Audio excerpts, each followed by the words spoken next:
November மாதம் 4ஆம் தேதி செவ்வாய்க்கிழமை. திதி இரவு 9:42 வரை சதுர்தசி, பின்பு பௌர்ணமி திதி. நட்சத்திரம் காலை 11:42 வரை ரேவதி நட்சத்திரம், பின்பு அஸ்வினி நட்சத்திரம்.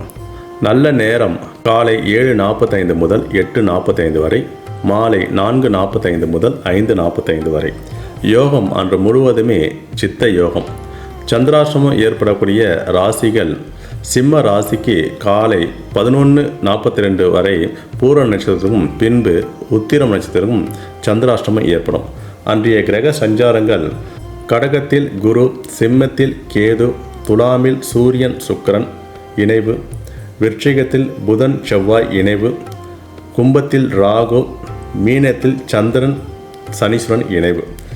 தவிர்க்க வேண்டிய நிறம்: பச்சை நிறம் ஆடை அணிவது தவிர்ப்பது சிறப்பு. வணங்க வேண்டிய தெய்வங்கள்: பெருமாள் வழிபாடு பண்ணுறது யோகம்.